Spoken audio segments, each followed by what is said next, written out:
Welcome back, friends, for more Reddit stories. Before we start with the next story, I just want to give a big thank you for everyone that's listening to my stories and watch the YouTube videos. Let me know what kind of stories you would like to hear from me in the comments below. So for today, we have a couple of stories about Kevin, so sit back, enjoy, and let's go. Kevin argues about French fries. So, 2 years ago at a summer camp, me and Kevin, one of my best friends, were playing Spicy Uno in the snack shack with the counselors and some friends. These extra people aren't that important except for Brian, who was one of the few married counselors. We were all focused on the game when suddenly a bell rang and a snack shack lady called out, "Cheesy potato with bacon bits." I turned around and there it was, a glorious mountain of French fries, thick and golden brown, cheese majestically drooping down its side. Bits of crispy bacon seductively swimming everywhere. Yup, that snack shack food looked awesome. And apparently this dish was for Kevin, who got up to receive it. And then he muttered the most legendary sentence my ears have ever been blessed with.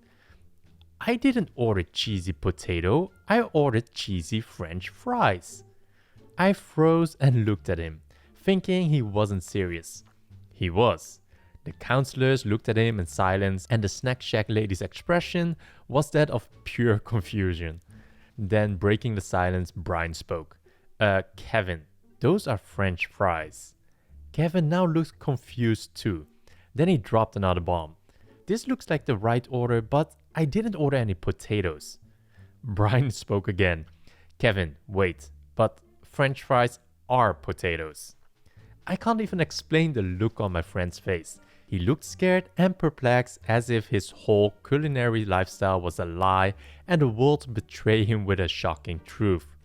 He looked to the others, who nodded with confirmation and bits of "yeah" and "uh-huh" made out of potatoes. "Are you serious?" said a confused Kevin. "No, they are not." A couple of us started laughing because it was just too funny. And I kind of feel bad for him now that I'm looking back.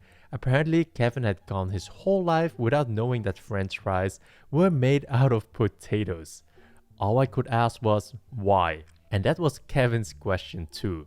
"Bro, what do you think they were made of?" I asked. "I don't know, I never thought about it." Alas, Kevin was a high schooler. The firework Kevin. Let's set the scene. I live in an estate. Every year on the 31st of October, some people in my estate light firework in the middle of the estate. Very dumb idea. Lightwork fireworks are banned in my country for very good reasons. Fireworks are only acceptable in isolated places without trees. It is 2017 and the unofficial annual firework lighting festival has begun. It's late and near the end of the festival when disaster strikes. An idiot neighbor decides to light his own firework. Let's call him Kevin. It was mildly windy and Kevin lights his firework. It hits his house. Part of it burns down. Panic ensues and emergency services are called. Huge fines for the neighbor, including compensation for his landlord and home improvements too. You would think he learned his lesson, but no, not him. Next year, in 2018, another festival comes. Kevin has the brilliant idea to light another firework. Other neighbors warns him, but Kevin says something like, "I know what I'm doing. Don't tell me how to live my life." He clearly did not. Kevin lights his fireworks and a huge explosion ensues and children are screaming. Apparently, Kevin put his firework upside down despite markings showing which way is up. Bystanders are hit and burned. Another fine for Kevin. He claimed that the fireworks were broken and that he will sue the company for making bad fireworks. He did not. Did you think this is the end? It is not. 2019, Kevin goes to light yet another firework. People are wary and stand well away. They all tell Kevin to back away from the firework in case something happens.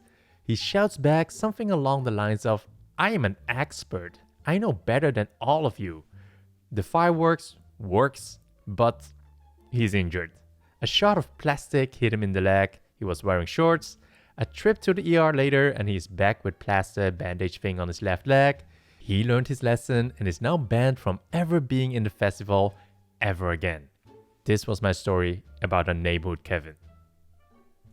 Kevina can't count to 8, so I just started working at a Midwestern pizza chain on the closing shift, 8 p.m. to 4:30 a.m., and I get a call this morning at 2:30 a.m.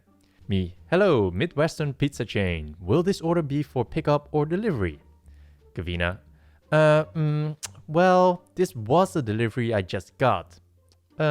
Oh, okay, so what can I do for you?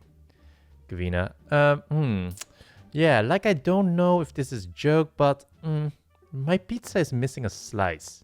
Me surprised as fuck because I know the 2 delivery drivers on that night morning would never eat their customer's pizza, and also that they can have free greatly reduced price food fresh from the store.